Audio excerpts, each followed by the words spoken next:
This is fancy. We ready? There's always going to be a temptation to gamble on sports. More people need to understand what it's like from the player's perspective.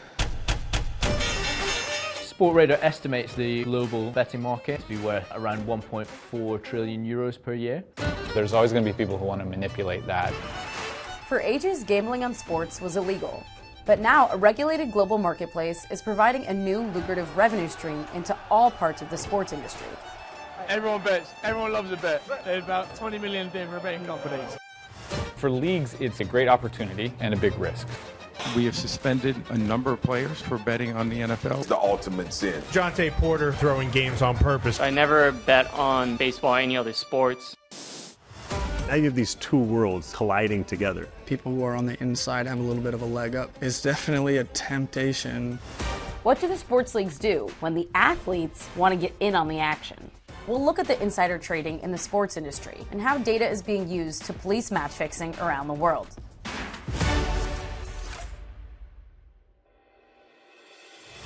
Pete Rose is out of baseball, suspended for life. Rose bet on baseball games. Gambling was always seen as a threat to the integrity of American sports.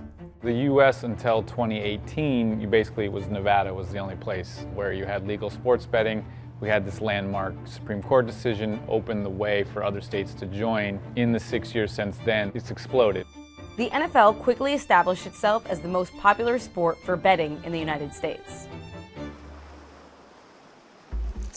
We talked to 3 current and former NFL players, members of the pro athlete community, to hear their take on the realities of the new gambling-friendly NFL. Teron Armstead, left tackle for the Miami Dolphins.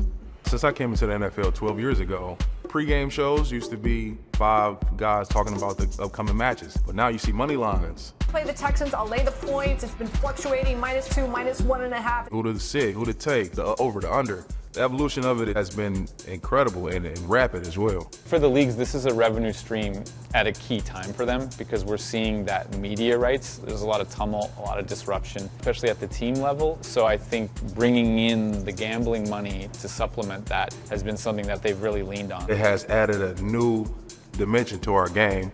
People that's not necessarily a fan of a team or a player you're watching because you have an investment on the line, which is super cool. My name is River Craycraft. I play for the Miami Dolphins. I'm a wide receiver, taking myself out of a player role if I was a fan. This is something I'd be super into because I have players' knowledge. You know, I think I would do well. My name is Julius Thomas. I'm an NFL Pro Bowler that played 7 years in the NFL. Currently a 6-year doctoral student in clinical health psychology. I think that sports betting is a massive temptation for all young people. Younger adolescent and young males are going to be ones most drawn to sports betting. You're going to have a lot of young, especially male athletes that gamble. We know the risk, and protecting the integrity is number one. The NFL and other leagues have had to implement strict gambling rules for its players and personnel to erase any blurred lines. We have mandatory meetings twice a year about what not to do around sports betting. They have it posted up in the locker room. It's a lot of don'ts. We're not allowed to bet in an NFL facility, on an NFL plane. You can bet on other sports, you just can't bet on the NFL, and especially not your own team. My personal relationship with sports betting is honestly pretty distant. I'm not just saying that so I don't suspend it. As an active player, I just stay away from it completely. My approach with the young guys, I try to keep everything short and simple. Sports betting, stay away from it. Felt like it was bound to happen. And then, in March of 2022, it finally did happen. Calvin Ridley has been suspended for an entire season for betting on NFL games. Calvin Ridley, a star wide receiver for the Atlanta Falcons, was caught using his phone to place bets on the NFL, including his own team. Getting the news on Calvin Ridley and his 1-year suspension was a shock. Shock through the locker room, a wave of surprise through the NFL. Like I say, Calvin Ridley is a great player. Gone for a year, not anything injury related, not anything health related. It's a shock. There has been pretty solid consensus actually from the NFL community of people understanding that the NFL was going to come down hard, that they were going to try to nip it in the bud. In spite of the 1-year suspension handed down to Ridley, headlines continue to emerge of NFL players violating the gambling rules. It has struck fear into me to gamble on any sites. I'm the type of guy who, I do like to sit down at the blackjack table. I do like to do that type of gambling. But when it comes to sports betting, I'm not willing to jeopardize the previous 8 years or previous 20 years of football that I've played to get suspended. Another area for concern for sports leagues is the disclosure of inside information, which could influence bettors and the betting market. There are some written rules and some unwritten rules about keeping what's in the building inside the building. You could say something in passing, you can just be talking ball with your family. They come in town for the game. Oh, is such and such back? Is he playing? Is he healthy? You know, yeah, oh yeah, Tua will be back. He's feeling great. He's looking great in practice, all that. Not knowing, I just gave him some insider information. So far, at least the NFL has managed to avoid the worst case scenario that the leagues dread the most. Huge breaking news from the NBA. NBA has leveled a lifetime ban on the Toronto Raptors' Jontay Porter for his involvement in gambling. He effed around and he found out. He's now banned for life. Jontay Porter came to light that he was helping sports bettors tip games, basically, saying I'm sick and getting himself out of the lineup in games where bettors were betting the under on him, on prop bets on him. So saying he would not perform very well, he would not rack up a lot of rebounds or points, and this was part of a conspiracy. Someone putting an $80,000 bet on the under for a prop bet for Jontay Porter is strange, right? And that raises alarm bells, and then the investigation follows from there. DraftKings reported the suspicious activity to the International Betting Integrity Association. No one wants to see these headlines. The operators don't want that, the sports don't want that, the leagues certainly don't as well. This was an example of the system working really well. So suspicious wagering took place with regulated books, it was reported to their integrity monitors, it was reviewed, reports were then sent to the relevant leagues and also law enforcement as well. And the outcome is actually a bad actor's now out of the game for good, and there's an ongoing criminal case involving his co-conspirators as well. And I think the pertinent question to ask at that point, had this activity occurred with offshore unregulated books, would we have seen the same outcome? Almost certainly not. That kind of thing is the biggest fear for the leagues. Match fixing is never going to go away. To get a glimpse into what the future holds for legalized sports betting in America, one just has to look at the booming industry in England, where legalized gambling culture has existed for much longer. In the UK, sports betting came out of the shadows in the 60s with the high street shops. You know, on every corner you had these little betting parlors. A lot of it was betting the horses, but you had sports betting too, and that grew over time. If you look at the UK and around the UK, it's really the hub of the global gambling world. I think that comes from just the history of it. They've been doing this for longer than the US, and also the fact that it's a convenient place both for the Asian markets where betting is huge, and the US where it's big and growing, and they sit at that nexus, and then they have a huge sport culture of their own. Obviously, soccer, football is king. So right now I've got England 3-0, Harry Kane goal, Trippier yellow card, 80-1, I've put a 10 on it. Harry Kane's already scored, we're halfway there. Soccer is by far the most heavily bet on sport in the world, and not coincidentally is the most often associated with corruption and match fixing. The temptation is there to bet on every game.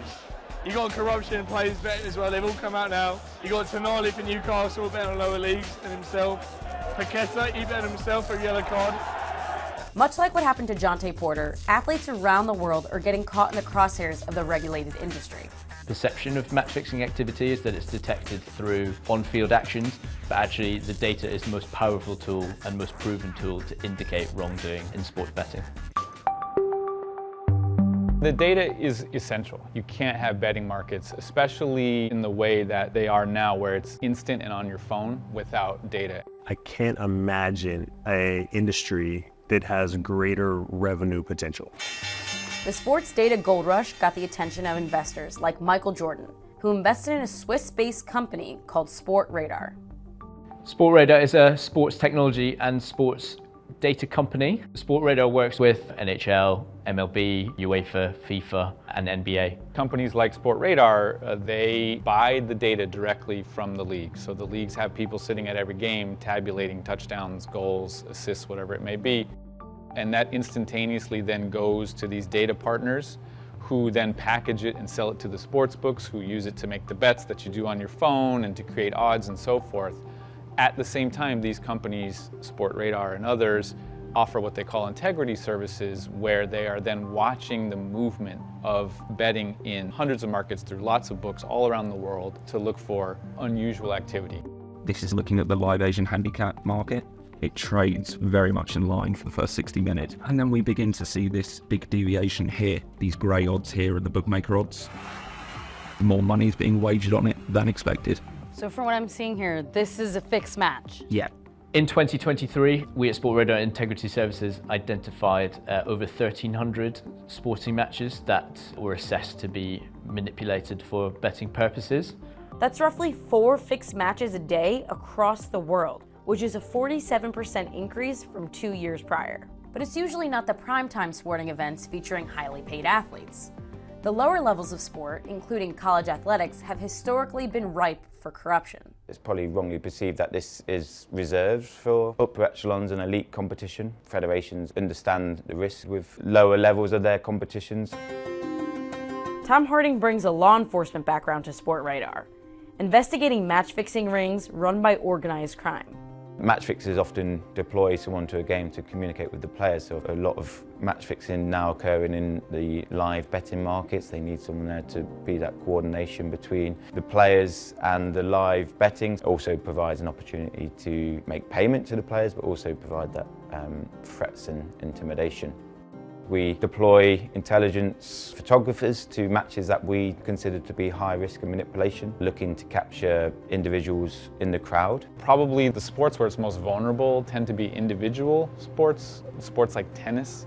Tennis, you've got hundreds of players who are not necessarily wealthy, right? Who can probably make more money with match fixing maybe than they can with just playing the matches. It's a global sport, it's going on 24/7 all around the world, and the nature of that is that there's lots of betting markets open on those matches. Now that doesn't necessarily mean you have match fixing, but it's an incredibly popular betting proposition for operators. Novak Djokovic said he was once offered $200,000 to lose a first round match. I was approached through people that were working with me at that time, that were in my team. Right away, I mean, it didn't even get to me.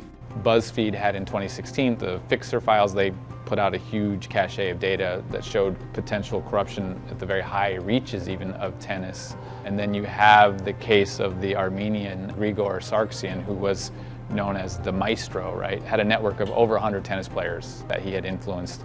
We worked very closely with the Belgian police, who had led an investigation into Grigor Sargsyan, who was heading up a Belgian-Armenian crime syndicate who were fixing matches, and it led to a number of sanctions involving a number of tennis players. So in spite of the safeguards that the regulated gambling industry offers, will we start to see more match fixing in sports due to increased access for all? How much do I worry about match fixing coming to the NFL? It's very hard for me to imagine enough players being willing to do something like that. But I do know enough about human behavior to say, can it happen? Will it happen?